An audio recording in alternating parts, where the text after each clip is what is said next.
Andy at Pilmar Alipayo nagkaayos na. Ilang araw matapos mag-viral ang post ni Andy sa kanyang IG post na kung saan nagkahiwalay nga itong dalawang ito. Halos hindi lang dito sa Pilipinas kundi sa buong mundo na kung saan grabe yung naging issue niya. Siguro hindi lang isang beses nangyari ang paghihiwalay ng dalawang ito o hindi pa nasangkot sa unang issue ito. Sa mga hindi nakakaalam, si Pilmar Alipayo is may unang anak sa unang asawa niya. Ngayong araw kinumpirma na nga ni Andy ang pag-aayos nilang mag-asawa dahil na rin sa lolo't lola ni Andy. Mismong lolo't lola ni Andy ang pumunta sa Siargao para mapag-ayos ang mag-asawa. Pero bago natin ipagpatuloy ang video na to, syempre iniimbitahan kitang i-like ang video na to. Syempre mag-subscribe ka na sa YouTube channel natin at i-click mo na rin ang notification bell para updated ka sa ting may bago tayong latest uploads. Andy at Pilmar Alipayo nagkaayos na ngayong araw na kung saan mismong lolo't lola niya ang nagpunta sa Siargao para mapag-ayos silang mag-asawa. Sa kabila ng dagok at paghihirap ng mga nararanasan ng mag-asawa, nandyan pa rin ang kanyang lolo't lola para mapag-ayos at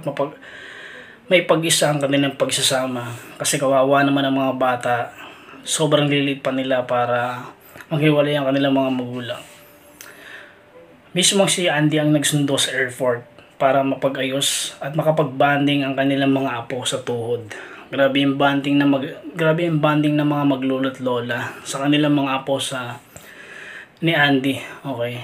Halos ilang araw din nag-stay doon ang lolo't lola ni Andy para makasama nila yung mga apo nila sa tuhod. Grabe yung banding nilang mag-asawa. Okay, syempre kahit pa paano natutuwa naman ang mga fans at mga tagahanga ni Andy na kung saan buti naman nagkaayos na.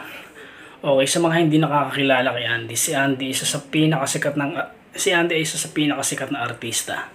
Sa mga hindi nakakakilala, si Andy ay isa sa pinakasikat na artista. Kung anong meron ng isang artista, yun din siya ang katayuan niya.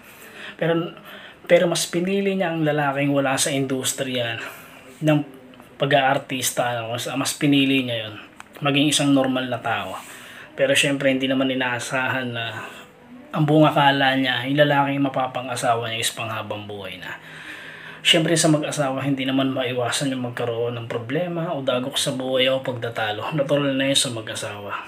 Pero sa kalagayan ni Pilmar, isa yun sa sobrang kapal ng mukha niya. Bakit? Sana man lang kahit bumawi siya sa pagmamahal at sa mga anak niya at kay Andy, okay na yun. Pero nagawa niya pang manchit o manloko.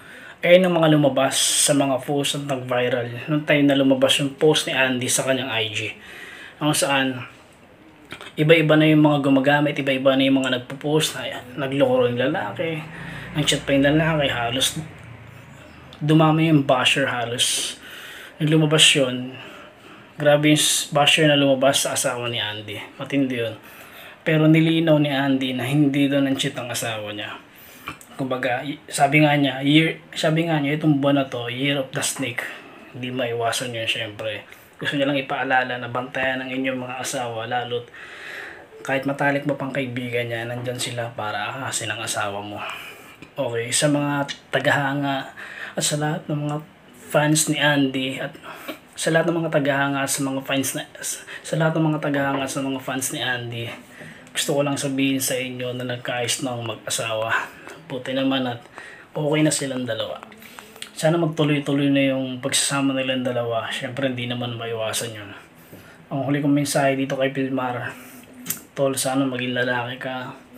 Alagaan mo kung anong meron ka. Hindi lang sa mga anak mo, maging kay Andy.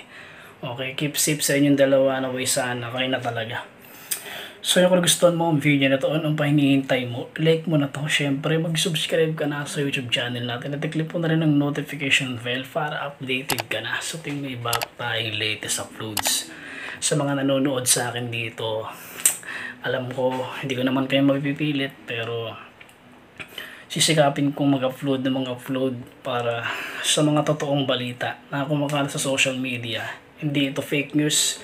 Kumbaga, totoo tayo dito mga kamati. Kung ano yung ina-upload ko rito sa YouTube channel natin, totoo to at walang fake news, okay?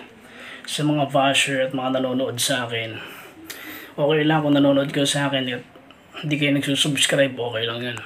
Pero sisikapin kong makuha yung mga loob nyo para mag-subscribe kayo sa akin channel, okay? Maraming salamat sa lahat ng mga nanonood dyan, maging sa ibang bansa, Shout out po sa inyo lahat. Maraming salamat sa lahat ng mga nanonood. Mahal ko kayo.